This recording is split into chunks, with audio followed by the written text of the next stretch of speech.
రాహుల్ గాంధీ గారి ఆదేశానుగుణంగా ఆలోచనాత్మకంగా కాంగ్రెస్ పార్టీ ప్రభుత్వం ఎక్కడైతే రాష్ట్రాలలో ఏర్పడుతుందో అక్కడ కులగణన చేస్తానని చెప్పినాడు. అతనిచ్చిన హామీ ప్రకారంగానే తెలంగాణ రాష్ట్ర ముఖ్యమంత్రి రేవంత్ రెడ్డి గారు దాన్ని పాటిస్తూ తెలంగాణ రాష్ట్రంలో కులగణన చేపట్టడం జరిగినది. ఈ కులగణన కూడా రాహుల్ గాంధీ గారు పదే చెప్తా ఉన్నాడు. మొన్నటి పార్లమెంట్ సమావేశాలలో కూడా తెలంగాణలో విప్లవాత్మకంగా కులగణన జరిగినది. ఇంచుమించు 90% వరకు బడుగు బలహీన వర్గాలు ఉన్నారు. సమాజంలో మేమెంతో మాకంత అనేటట్టుగా ఈ సమాజంలో ఉన్న వనరులన్నీ కూడా పనిచేయాలనేది రాహుల్ గాంధీ గారి యొక్క ఆలోచన.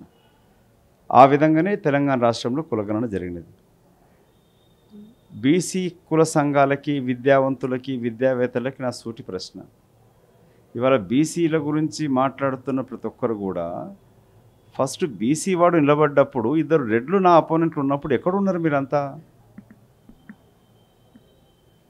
కాంగ్రెస్ పార్టీ ప్రచార కమిటీ ఉండి కూడా నేను బీసీ వర్గాలకు ఇన్ని సీట్లు అని బహిరంగంగా పార్టీ అధినాయకత్వాన్ని వ్యతిరేకించి డిమాండ్ చేయడం జరిగినది. దాంతో అగ్రకులాలంతా కక్ష కట్టి ఓడగొట్టినారు.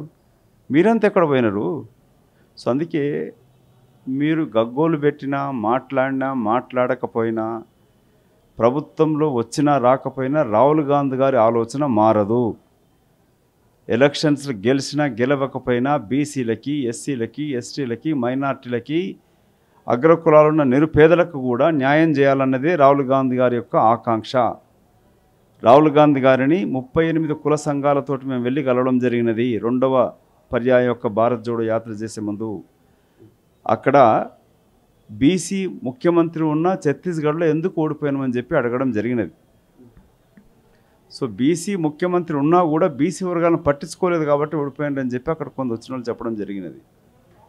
బీసీ నాయకులకు కూడా, రాజకీయ నాయకులకు ఏంటంటే పదవి వచ్చే వరకేమో బీసీ కులం, బీసీ అని మాట్లాడతారు. పదవులు ఉన్నాక నోరిప్పరు. పదవి కొరకు అమ్మో మా అధిష్టానం ఏమంటుందో మేము అడగము అని అగ్రకుల పంచనే చేడతారు, వాళ్ళకే వంతన వాడతారు. కాబట్టి ఈ జోకుడు రాజకీయాలు బంద్ రాజకీయ చైతన్యం తీసుకొచ్చేటట్టుగా బీసీ వర్గాలలో ముందు ఆ ఐక్యత అనేది రావాలా.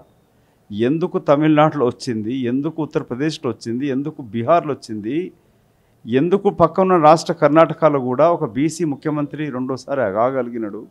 మళ్ళీ తెలంగాణలో సమైక్య ఆంధ్రప్రదేశ్ రాష్ట్రంలో స్వతంత్రం వచ్చినప్పటి నుంచి కూడా ఒక బీసీ ఎందుకు ముఖ్యమంత్రి కాలేకపోతున్నాడు అనేది ఆలోచన చేయాలి.